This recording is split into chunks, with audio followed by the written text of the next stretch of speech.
How to be a confident professional coach with the thriving business. Welcome back to the Path to Purpose podcast with Dr. Katja Rusanen. In today's episode, we are exploring another inspiring journey, offering expert tips to help you live your purpose. Are you ready to be inspired? I'm super excited to introduce our guest, Melinda Cohan, who is a business coach to coaches. Melinda has worked with over 100,000 coaches since 2004, eliminating business overwhelm. She created the Coaches Console software to organize and streamline the back end of a coaching business. She's the best-selling author of The Confident Coach and The Professional Coach and hosts the podcast Just Between Coaches. In this interview, we will explore how to boost the confidence so that you can thrive. So stay tuned. Welcome, Melinda. I am super excited that you are here. I am so excited to be here, glad to be on your show, and excited to dive in. Yes, and before, because we're going to talk about your new book, I just want to ask, was there a special event that led you to this path? Wow, it's really like this path found me. I was one of those individuals. I loved having a job. I knew what I wanted to do since I was 11, 12 years old. Used to be an interior designer, went to school for it, had a job doing it, and I had my whole life planned out. And it was just, I loved having a job. I could focus on the thing I loved doing. I got paid for that thing. That was it. And then this thing called coaching started creeping up. Now, this was back in, I guess this was probably 2002. And I didn't know anything about coaching. I had never heard of it. It was still fairly new as a thing. But this thing just kept popping up. I read about it in one of Oprah's magazines, and then I read about it in a book, and then a colleague at work mentioned it, how it was my natural management style. And I was like, wow, what is this thing called coaching?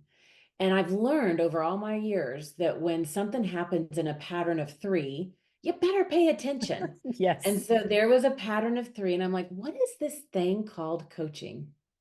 And it's like, as soon as that flew out of my mouth, the whole universe began to organize itself or reorganize it, or maybe I began to reorganize myself. But when I started discovering what coaching was, I realized that I had found my people. I loved doing interior design because I could help people be their best by setting up and creating the space. I could help them be their best, give their best, do their best, whatever that meant. But when I found coaching, I was like, wow, it doesn't matter about the space. I can just coach them to be their best, whatever that means. And I was so ecstatic. And that I was like, yeah, I'm in, let's do this. And so I started my own coaching business at that point and was created a lot of quick success from it when I started my own practice. Wow. Thank you for sharing that journey because I always love hearing those stories. And as you took that turn from completely different field. I used to work in business banking before I stepped into coaching. So a completely different field. So I know that feeling like you finding your people. I love that. And now you have also helped them a lot over the years. And you have written this book, The Professional Coach. Mm-hmm. And I love the framework that you have there because your book is based on the 8 pillars of professionalism. So, can you give a quick overview on what they are? So the 8 pillars that I talk about, it helps the collection of these 8 when somebody is starting their own business. And this could be for coaches, it could be for any type of service-based entrepreneur, because the business is the business, no matter what set of skills or services you're offering. But these pillars, they help catapult that trust and credibility when you're talking about what you do, when you're connecting with others, when people are wanting to invest with you, and it just ratchets up your self-confidence. And so the 8 pillars to that path to professionalism, the first one is expanding your commitment and dedication. A lot of people will be passionate about something, they'll be enthusiastic about something, but enthusiasm is not a commitment. And so when we want to really take ourselves seriously, create a business, generate revenue that we can depend on, and provide services where people are getting results when they show up with us, we have to expand that commitment. We have to deepen our dedication so that we know clearly what our why is, because that why becomes a beacon that helps us navigate so many decisions that have to be made in our business. So we have to go beyond enthusiasm to that commitment and dedication. And then the second pillar is defining your work ethic.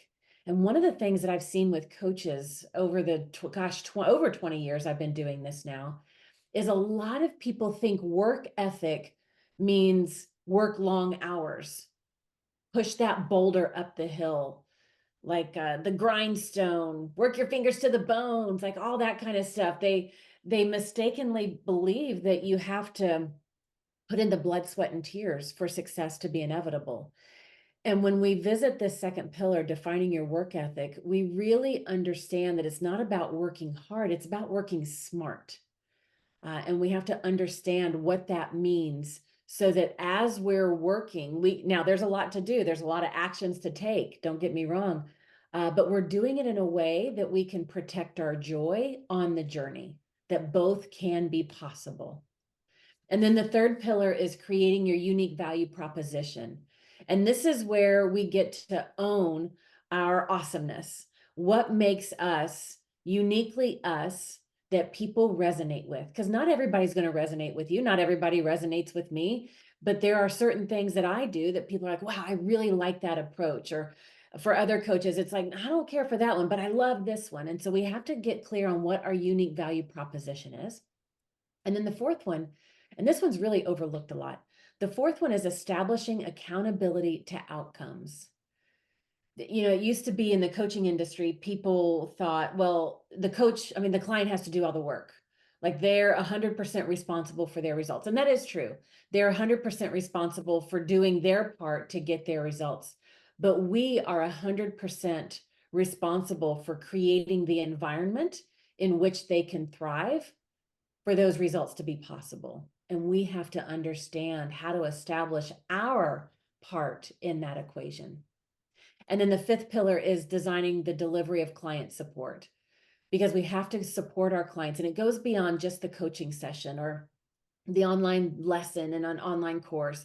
It goes beyond that. And we have to design that client support in a way that provides support consistently throughout the relationship. So they're maintaining that progress and maintaining that momentum that leads them to the results. And then the next two are some of my favorites. People often cringe at these two pillars, but pillar 6 is setting professional pricing, and pillar 7 is managing business finances. And usually when I mention those, people are like, I don't want to talk about money. Money. And this is where the conversation gets really juicy. And I find that a lot of people, they really cringe when it comes to setting their prices because they're going about it in a very backwards way. Most people in our industry tell folks to set their prices based on external factors. What are other people charging? Oh, just pick this number and plop, there you go. But I provide a money matrix because there's really four elements to look at to understand what your pricing is. So we cover that. And managing business finances. It's just, we don't know what we don't know. And so I break it down pretty easily in the book, pretty simply to understand just the basics that we do have to know if we're going to have our own business. And then the last pillar, my favorite, because I'm an efficiency geek and I love that. And that's implementing business operations. The back end of our business cannot be, as one of my students said, I feel like my business is a pile of spaghetti. And another one said it's being held together by spitballs and duct tape. Like that, we can't be flying by the seat of our pants. We have to be intentional with how we're setting up things. So pillar 8 is about the operations behind the scenes. Wow, thank you for sharing those. And of course, in the book, you go deeper because this is gold. And when you shared the first pillar, the question popped into my mind about the why. And I want to just ask, what was your why behind writing this book? Behind writing the book. Yes. One of the things that I have seen happen time and time again, people talk about in our industry, you'll hear a lot of people, myself included, we talk about the hobbyist stage. People are a hobbyist. And then what I hear, one of the most important words that I hear all the time, I want to be professional. That is, when I talk to coaches that are starting their new business, they want to be professional. They want to have that credibility. They want other people to take their business seriously. They want to take their business seriously. And so that professionalism is so important. But what I often see is on the way people will get into this hobbyist mode and they'll be like, no, that's not enough. I want to go more than that.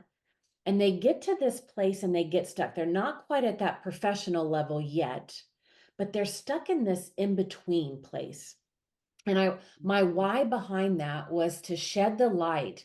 And the word that I put with it is that amateur phase. Mm. And I wanted to shed light on that so that coaches and entrepreneurs could know where is this spot that they're in the early stages of their business, or when they're going from one level to the next, because it's in those points of transition that we have to evolve how we're showing up, what we're doing, the actions we're taking. And that's where we can get stuck at this amateur level. And most people, when I was doing research for this, and I as soon as I said the word amateur, they're like, I'm not an amateur. I'm not an amateur. And I'm like, interesting. You don't see yourself as one, but your actions, your words, they don't match professionalism. And there was this big disconnect. And that disconnect is preventing people from hitting that rhythm of success as quickly as they could. And so I wanted to bridge that gap with this book and give them these pillars so that they knew what they needed to shore up in their business so they could feel confident, so they could exude that professionalism. Love that. Thank you for sharing. I'm always interested in this whys behind, because it takes a long time to put the book together. So, Yeah. so Yeah. that, and one of the questions I often hear from coaches and healers is this: how to attract high-paying clients. And in your book, you talk about that counterintuitive fill-in-the-blank strategy for attracting high-paying clients. So can you share what that is? So this is that pillar that talks about the unique value proposition. Now, unique value proposition, or as some people call it, UVP, that's not a new thing. I mean, that's been in existence forever. What a lot of people mistake is they make the UVP all about themselves. Now, you do need to express your unique qualities, what makes you stand out over others. But the thing to emphasize about the uniqueness that you bring to the table is what's in it for them. And there's two phrases that I love. If I express something unique about me, like one of the things that a lot of my audience loves is they love how I bring spirit into business. It's not just business, business, business, but I bring this magic and this spirit into business. And so when I talk about that, I could just leave it at that and it's all about me. But when I say the phrase, when I talk about I love bringing spirit into business, so you can.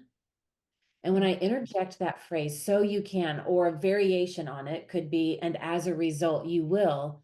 Now, my uniqueness, how is it going to serve you?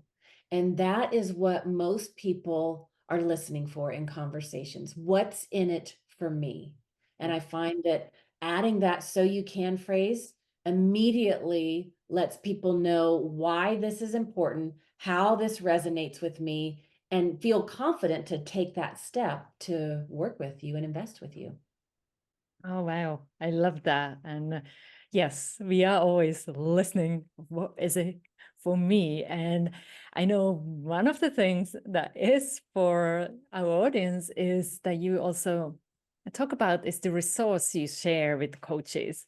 And that is the coaching business roadmap to success.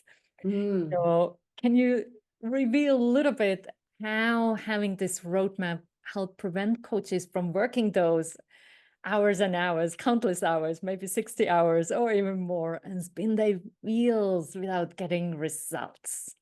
Yeah, what I find is people take, I call it the blind entrepreneurial leap. Most of us, well, you said it earlier, You did something else before this. I did something else before this. Most coaches are not entrepreneurs first. They had a job, they were doing something, and then something happened in their lives, and they're like, wow, that's amazing. I want to help others with this too. And then they become a coach. And in that moment, their enthusiasm that I was talking about earlier has them take that blind entrepreneurial leap that says, I'm going to be a coach, I'm going to have my own business. And what happens is, as soon as you do that, if you're not careful, your enthusiasm is going to lead the way.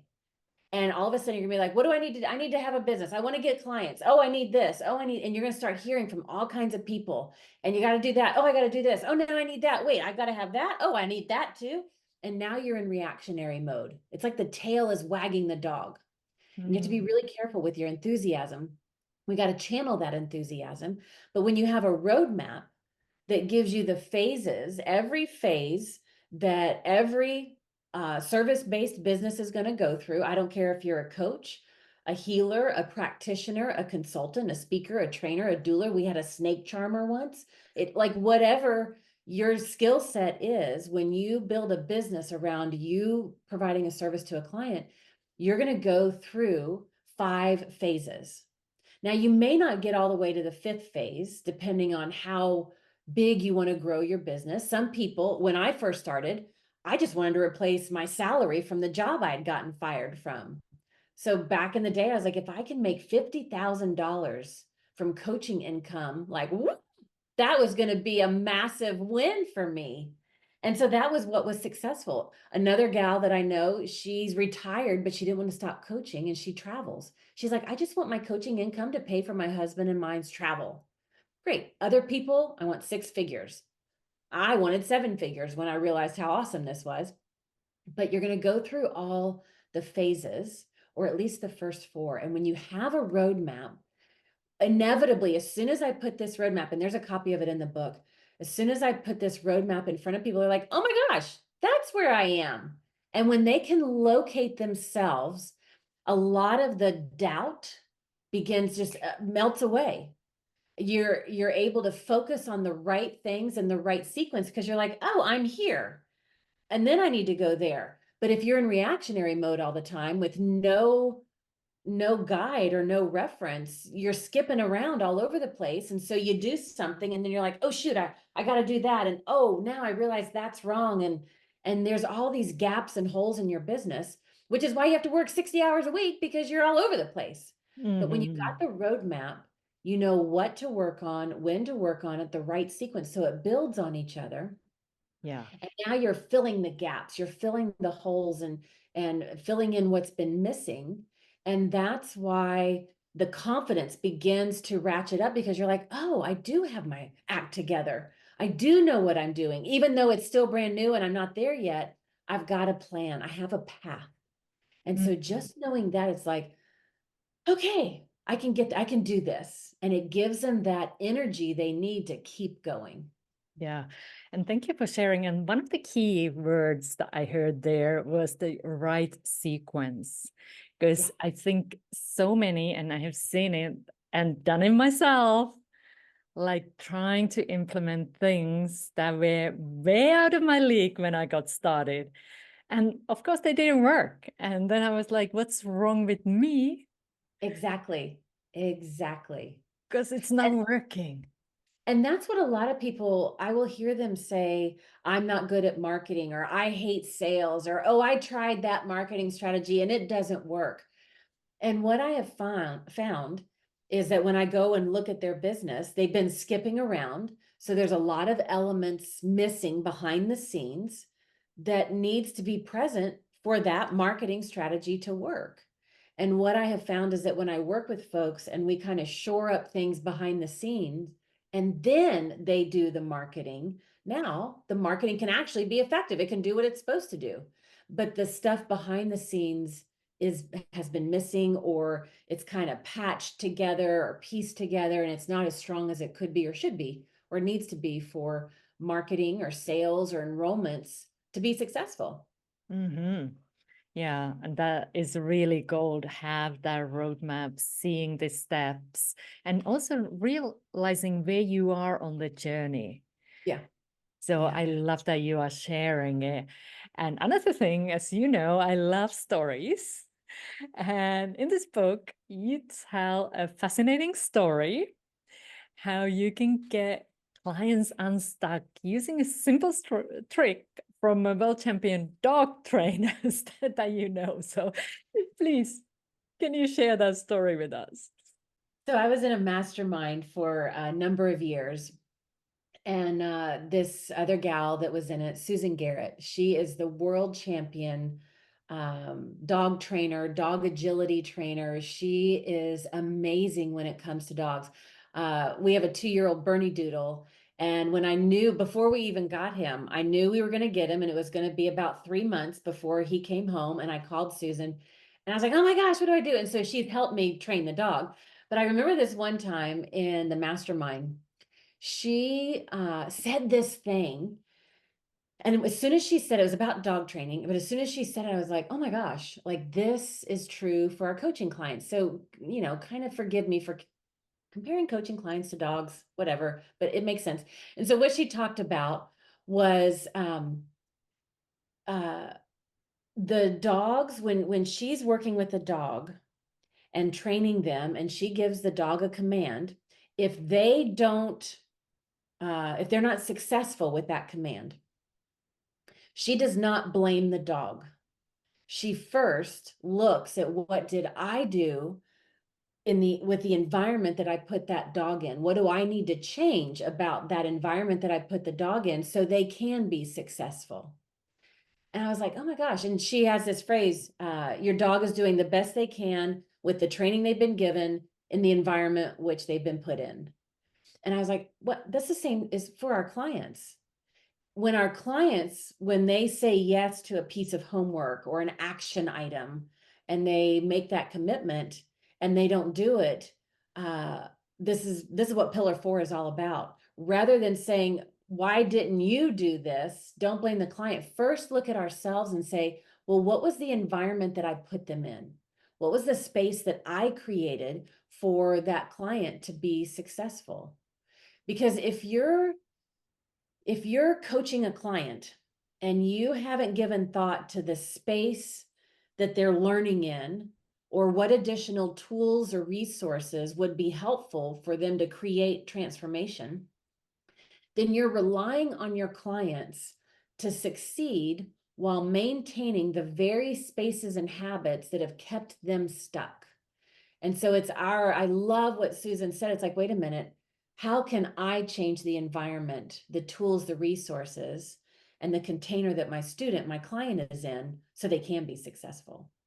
Love that one. Thank you for sharing that story. And it's so powerful just to have the moment to ask those questions. So love it. And one of the things I know some of us might not want to talk about this, but let's talk about it anyway, because I think it's super important for business, especially if you want to go from having a hobby to actually having a professional business, and that's the money management in your business.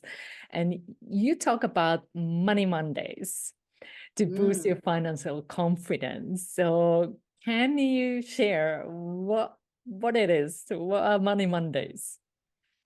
When so I had gotten myself into a lot of financial debt early on in the business. With my coaching business, I created a lot of financial success fast. And I was like, wow, in 6 months, I had a full practice. I'd replaced my income. I'm like, this is awesome. And fast forward about a year-ish. And then I started a second business, the Coaches Console, because I really saw the need that coaches were struggling behind the scenes in their business. So back in 2004, I created this platform, the Coaches Console, and it's everything you need to run your business in one technology. But when I started that business, I thought, oh, I'll have fast success from that too. Clearly, I know what I'm doing. But that did not happen that way. And I tell that story in the book as well.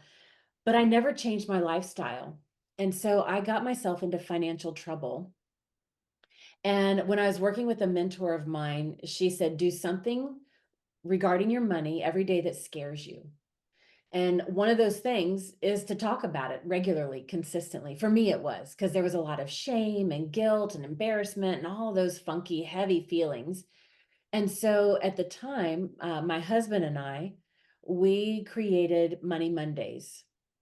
And every Monday we would get together and look at here's our budget, here's our cash flow. What did we spend this week? What's going out this week? What's coming up next week? And we just had meetings on Mondays, and they were Money Mondays because that was a fun way to say it. I was like, well, at least the name sounds fun. The topic doesn't feel fun, but I'm looking forward to saying Money Mondays.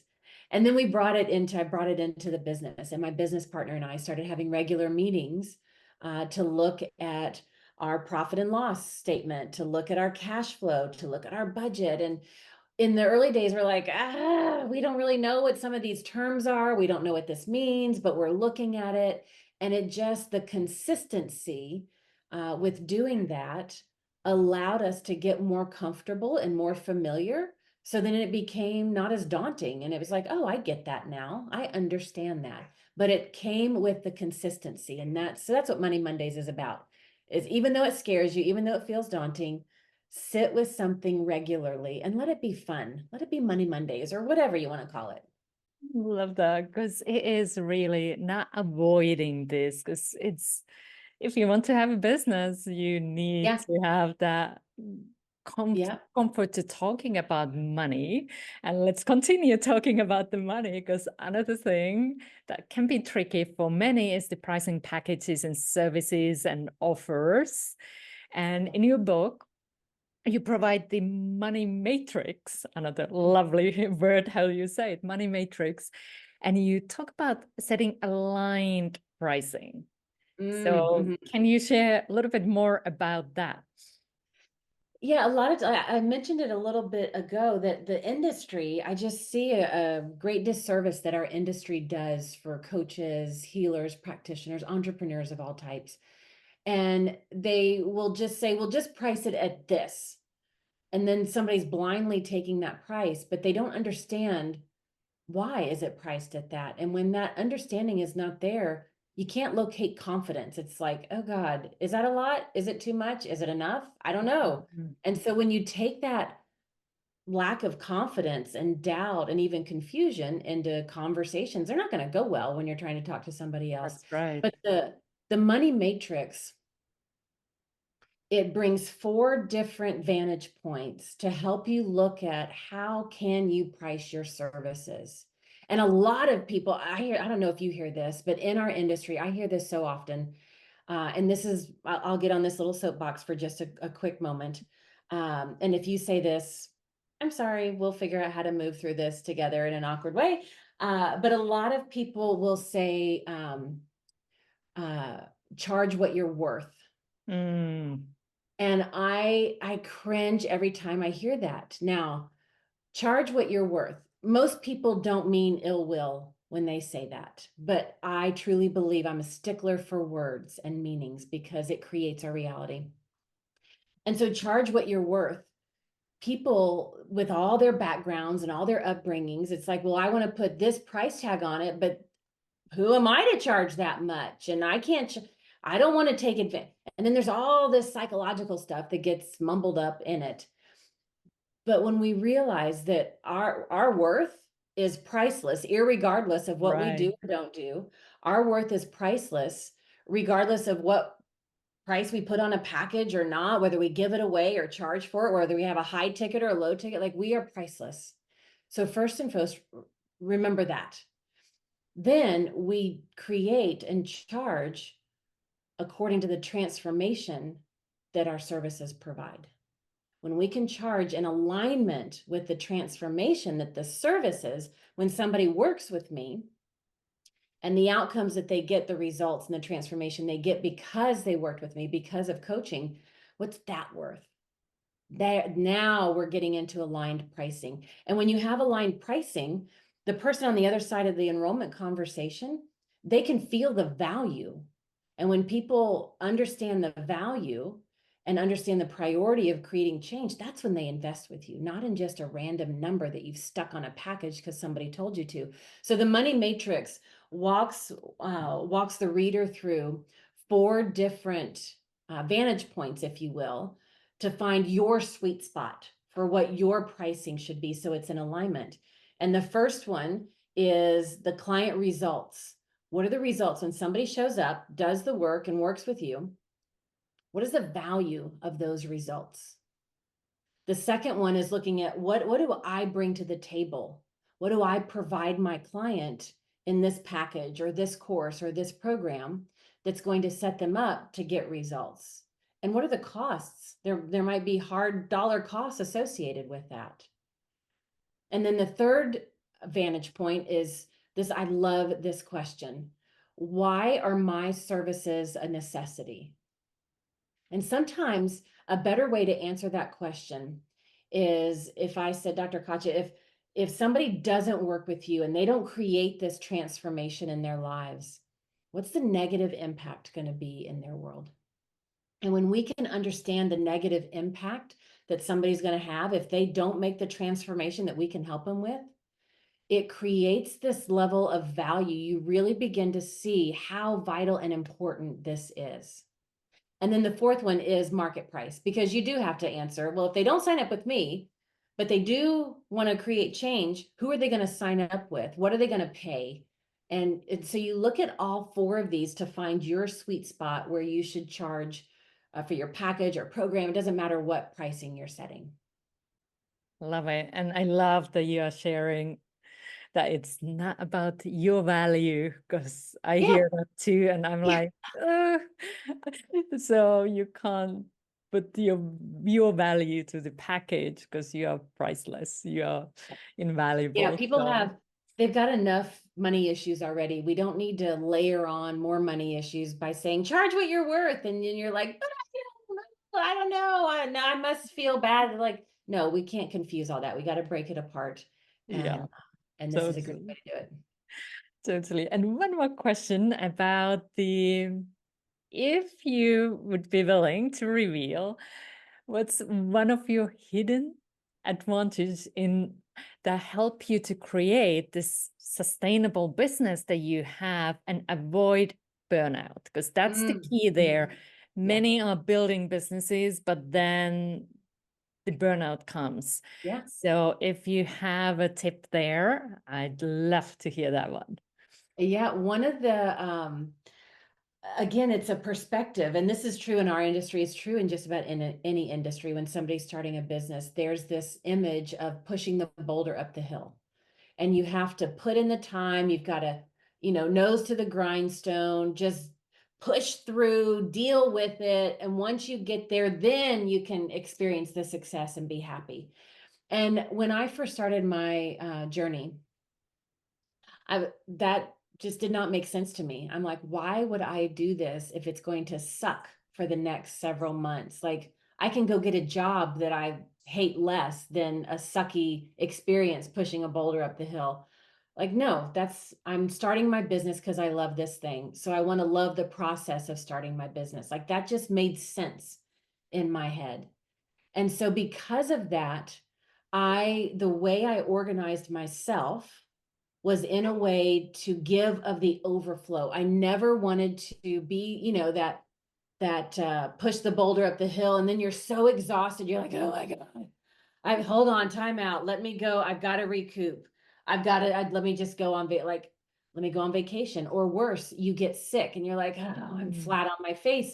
I've got the flu. I'm out for it. And you get sick and you bring that on. And it can be crazy what can happen.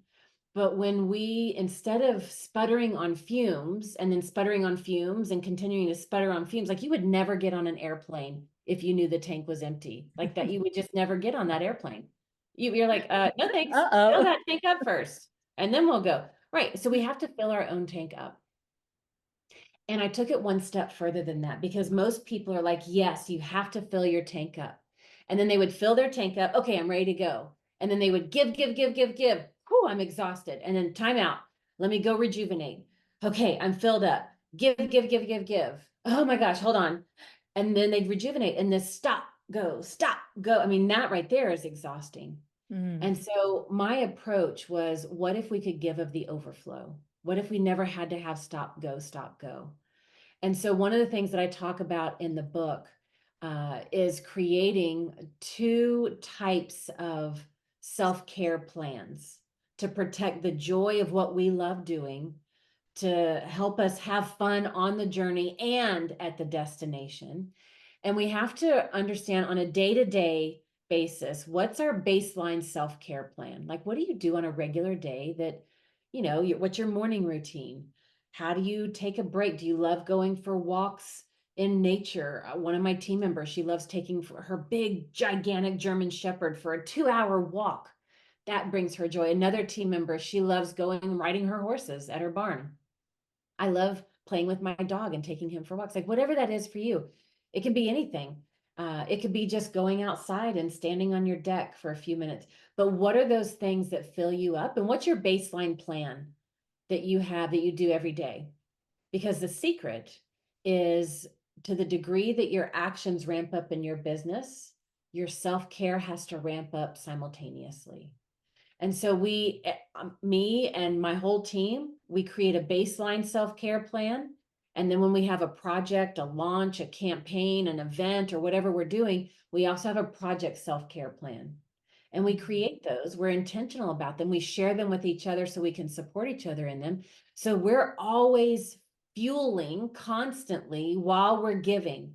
And so this constant give and flow, give and receive, is never ending. And we're giving of the overflow, and that protects our joy. It also protects our creativity. We can hear things differently, see things differently. Our creativity can flow through this. And most importantly, maybe we can be the best coach to our clients because we don't have all this distraction behind us. We can be present, grounded, and our zone of genius can shine through in service to them. So important, like that self-care and having that joy on the journey, not waiting that you get to the destination, but you also enjoy the journey. So love that one. And you have given us so much to think about today.